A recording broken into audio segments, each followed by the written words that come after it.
Hello, hi dear friends, welcome to yet another session of daily phrases and idioms.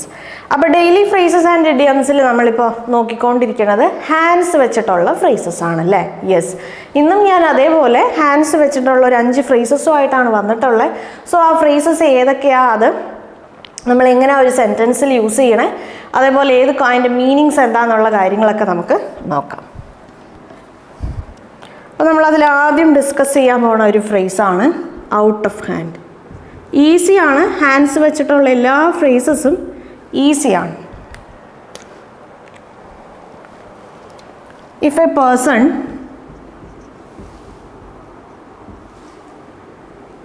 or situation gets out of hand, if a person or situation gets out of hand, you are no longer able to control it. Yes, you are no longer able to control it. അതായത് ഒരു person അല്ലെങ്കിൽ ഒരു situation out of hand ആയി എന്ന് പറഞ്ഞാൽ പിന്നെ അത് നമ്മുടെ കയ്യിൽ ഒതുങ്ങണ ഒരു കാര്യമല്ല.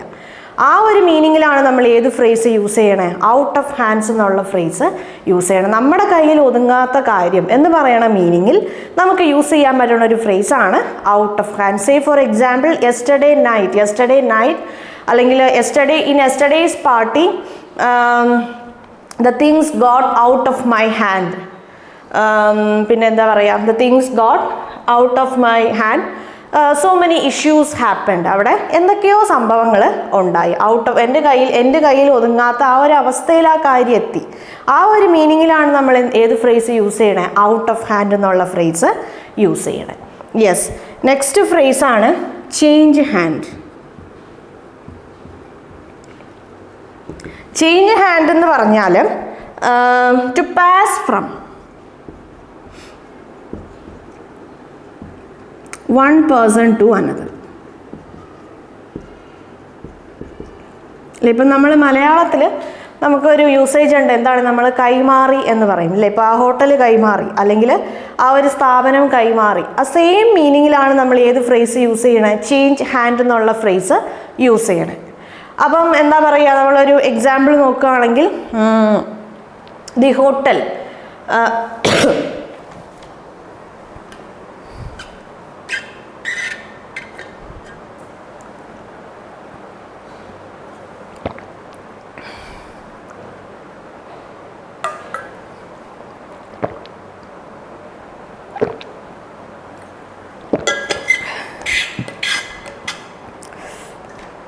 This restaurant is not as good as before. It changed hands. അല്ലെ, ഈ ഒരു റെസ്റ്റോറൻറ്റ് കൈമാറി, നേരത്തെ ഉണ്ടായിരുന്ന ആ ഒരു ടേസ്റ്റ് ഇപ്പോൾ ഇല്ല. അങ്ങനെ അപ്പോൾ എന്തെങ്കിലും ഒരു സംഭവം ഒരാളുടെ അടുത്ത് നിന്ന് വേറൊരാളുടെ അടുത്തേക്ക് കൈമാറി എന്ന് പറയണ ആ ഒരു സിറ്റുവേഷനിൽ നമുക്ക് യൂസ് ചെയ്യാൻ പറ്റുന്ന ഒരു ഫ്രേസാണ് ഏത്, ചേഞ്ച് ഹാൻഡ്സ് എന്നുള്ള ഫ്രേസ്. ഇനി നെക്സ്റ്റ് ഫ്രേസാണ് അറ്റ് ഹാൻഡ് അല്ലെങ്കിൽ നിയർ അറ്റ് ഹാൻഡ് അല്ലെങ്കിൽ close at hand. At hand, near at hand, close at hand, ഈ 3 രീതിയിലും നമുക്ക് ആ ഫ്രേസ് യൂസ് ചെയ്യാം. അപ്പോൾ അതെന്താണ്, at A very nearer place or time അല്ലേ. എന്തെങ്കിലും ഒരു കാര്യം നമ്മുടെ കയ്യെത്തും ദൂരത്താണ് അല്ലെങ്കിൽ ഈ അടുത്ത് നടക്കാൻ പോണ ഒരു കാര്യമാണ് എന്ന് പറയണ ആ ഒരു മീനിങ്ങിൽ, ഐദർ ഡിസ്റ്റൻസ്, ഒന്നെങ്കിൽ ഒരു സ്ഥലം അല്ലെ, ആ ഒരു പ്ലേസ് അല്ലെങ്കിൽ സമയം നമ്മുടെ അടുത്താണ് എന്ന് പറയണ ആ ഒരു മീനിങ്ങിൽ നമുക്ക് യൂസ് ചെയ്യാൻ പറ്റുന്ന ഫ്രേസാണ് at hand, near at hand, close at hand. ഏത് ഫ്രേസ് യൂസ് ചെയ്താലും കുഴപ്പമില്ല. നമ്മളൊരു എക്സാമ്പിൾ നോക്കുകയാണെങ്കിൽ എന്താ പറയുക, ഇഫ് ദി എസെൻഷ്യൽ തിങ്സ് അല്ലെങ്കിൽ if the essential powders are at hand in the kitchen, it's very easy to work അല്ലെങ്കിൽ it's very comfortable to work അല്ലേ. ഇപ്പോൾ കിച്ചണിൽ നമുക്ക് ആവശ്യമുള്ള പൗഡേഴ്സും കാര്യങ്ങളൊക്കെ അറ്റ് ഹാൻഡ് ആണല്ലോ, നമുക്ക് കയ്യെത്തും ദൂരത്താണ്.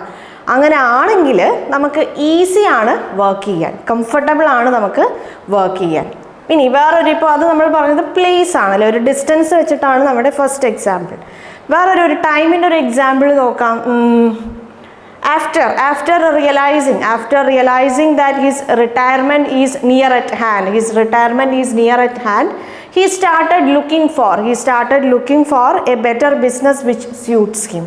അതായത് ഉടനെ റിട്ടയർ ആവാൻ പോവാണ് അല്ലേ, ഉടനെ റിട്ടയർ ആവാൻ പോകാന്നുള്ള കാര്യം മനസ്സിലായപ്പോൾ അയാൾ എന്താ ചെയ്തത്, അയാൾ ഒരു ബെറ്ററായ ഒരു ബിസിനസ്, റിട്ടയർമെൻറ്റിന് ശേഷം അയാൾക്ക് ചെയ്യാൻ പറ്റുന്ന രീതിയിലുള്ള ഒരു ബെറ്ററായ ബിസിനസ് അന്വേഷിക്കാൻ തുടങ്ങി. അങ്ങനെ അപ്പോൾ എന്തെങ്കിലും ഒരു സംഭവം ഒന്നുകിൽ നമുക്ക് അങ്ങനെ എടുക്കാൻ പറ്റണം, കയ്യെത്തും ദൂരത്താണ്, അല്ലെങ്കിൽ ഈ അടുത്ത് നടക്കാൻ പോണ ഒരു കാര്യം, ആ രണ്ട് കോണ്ടെക്സ്റ്റിലും നമുക്ക് ഏത് ഫ്രേസ് യൂസ് ചെയ്യാം, അറ്റ് ഹാൻഡ് എന്നുള്ള ഫ്രേസ് നമുക്ക് യൂസ് ചെയ്യാം. ഇനി നെക്സ്റ്റ് ഫ്രേസ് ആണ്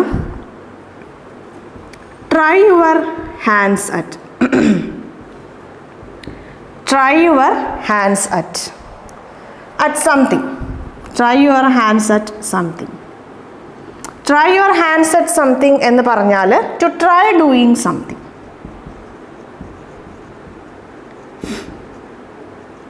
ദോ ഐ ആണ് ഡൂയിങ്. ഡു എന്ന് പറയുന്ന വേർബിൻ്റെ എന്താ പറയുക, കണ്ടിന്യൂസ് ഫോമാണ് ഡൂയിങ്. നമ്മൾ വേർബിൻ്റെ കാര്യങ്ങൾ പഠിക്കുന്ന സമയത്ത് ഇതൊക്കെ നമ്മൾ ഡീറ്റെയിൽഡ് ആയിട്ട് ഡിസ്കസ് ചെയ്യാം. To try doing something. Yes, എന്താണ് try your hands at something എന്ന് പറഞ്ഞാൽ? ഈസി ആയി പറഞ്ഞാൽ നമ്മൾ പറയാറില്ലേ ഒരു കൈ നോക്കാം. യെസ്, സെയിം മീനിങ്ങിലാണ് നമ്മൾ ഏത് ഫ്രേസ് യൂസ് ചെയ്യണേ, try your hands at something. എന്തെങ്കിലും ഒരു കാര്യം നമുക്കൊന്ന് ചെയ്ത് നോക്കാം എന്ന് പറയുന്ന മീനിങ്ങിലാണ് to try your hands at something. The writer, so and so writer, ഏതെങ്കിലും ഒരു writer, he usually writes love stories, but in his എന്താ പറയുക latest book he has tried his hands at fiction. അപ്പോൾ സാധാരണ പുള്ളി എന്ത് സ്റ്റോറീസ് ആണ് എഴുതാറ്, love stories ആണ് എഴുതാറ്. പക്ഷേ ഇപ്രാവശ്യം പുള്ളി എന്താണ് ട്രൈ ചെയ്തത്, പുള്ളി എന്താണ് ട്രൈ ഔട്ട് ചെയ്ത് നോക്കിയത്, ഫിക്ഷൻ. സോ അങ്ങനെ എന്തെങ്കിലും ഒരു കാര്യം ഒരു കൈ നോക്കാം എന്ന് പറയുന്ന മീനിങ്ങിൽ നമുക്ക് യൂസ് ചെയ്യാൻ പറ്റുന്ന ഒരു ഫ്രേസാണ് to try your hands at something. ഇനി നെക്സ്റ്റ് വൺ ആണ് have or got your hands full അല്ലേ. ടു ബി വെരി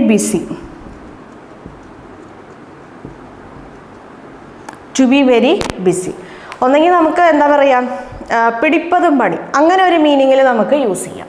അതേപോലെ കൈ ഒഴിഞ്ഞ് എനിക്കൊരു നേരമില്ല, നമ്മൾ അത്രയും ബിസി ആവുന്ന സമയത്താണ് നമ്മൾ ഇങ്ങനെയുള്ള എന്താ പറയുക ഇങ്ങനെയുള്ള ഫ്രേസസ് ഒക്കെ യൂസ് ചെയ്യണം. സെയിം മീനിങ്ങിലാണ് നമ്മൾ ഏത് ഫ്രേസ് യൂസ് ചെയ്യണേ, have or got your hands full എന്നുള്ള ഫ്രേസ് നമ്മൾ യൂസ് ചെയ്യണം. അപ്പോൾ നമ്മൾ എപ്പോഴെങ്കിലും നമ്മൾ ഭയങ്കര ബിസി ആണെങ്കിൽ നമുക്ക് യൂസ് ചെയ്യാൻ പറ്റുന്ന ഒരു ഫ്രേസാണ് have or got your hands full. കൈ ഒഴിഞ്ഞ് എനിക്കൊരു നേരമില്ല, അങ്ങനെ അത്രയും ബിസിയാണ്.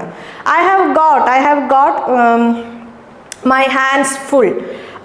hands full now with this sick baby. ഇല്ലേ, സുഖമില്ലാത്തൊരു കൊച്ചിനെ വെച്ചോണ്ട് ഇപ്പം ഞാൻ ഭയങ്കര ബിസിയാണ്, എനിക്ക് നിന്ന് തിരിയാൻ സമയമില്ല, അല്ലെങ്കിൽ എനിക്ക് കൈ ഒഴിഞ്ഞൊരു നേരമില്ല, പിടിപ്പതും പണിയാണ്. ഇങ്ങനെയുള്ള സിറ്റുവേഷൻസിലെല്ലാം ഈ ഫ്രേസസ് ഒക്കെ നമ്മൾ എവിടെയാണോ യൂസ് ചെയ്യണേ അവിടെ നമുക്ക് യൂസ് ചെയ്യാൻ പറ്റുന്ന ഫ്രേസാണ് have or got your hands full.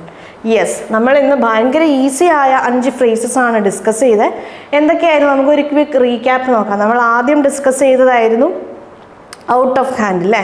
എന്തെങ്കിലും ഒരു കാര്യം നമ്മുടെ കയ്യിൽ ഒതുങ്ങാത്ത ഒരു കാര്യമാണെങ്കിൽ, നമ്മുടെ കയ്യിൽ ഒതുങ്ങാത്ത അങ്ങനത്തെ ഒരു കാര്യം, ഒരു സിറ്റുവേഷൻ അല്ലെങ്കിൽ ഒരാൾ എന്ത് തന്നെ ആയാലും അവിടെ നമുക്ക് യൂസ് ചെയ്യാൻ പറ്റുന്ന ഒരു ഫ്രേസാണ് ഔട്ട് ഓഫ് ഹാൻഡ്. പിന്നെ നമ്മൾ കണ്ടതാണ് ചേഞ്ച് ഹാൻഡ്. എന്തെങ്കിലും ഒരു കാര്യം കൈമാറി എന്ന് പറയുന്ന സിറ്റുവേഷനിൽ നമുക്ക് ചേഞ്ച് ഹാൻഡ് യൂസ് ചെയ്യാം.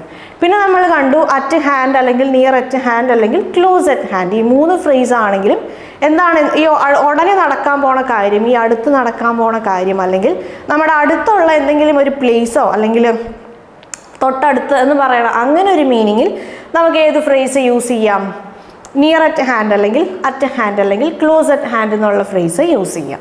പിന്നെ നമ്മൾ കണ്ട ഫ്രേസാണ് try your hand at something അല്ലേ, ഒരു കൈ നോക്കാം, ആ മീനിങ്ങിലാണ് നമ്മൾ ഈ ഫ്രേസ് യൂസ് ചെയ്യുന്നത്. നമ്മൾ ലാസ്റ്റ് കണ്ട ഫ്രേസാണ് have or got your hands full. നമ്മൾ ഭയങ്കര ബിസി ആയിരിക്കുന്ന സമയത്ത് നമുക്ക് യൂസ് ചെയ്യാൻ പറ്റുന്ന ഒരു ഫ്രേസാണ് ഹാവ് അല്ലെങ്കിൽ ഗോട്ട് യുവർ ഹാൻഡ്സ് ഫുൾ.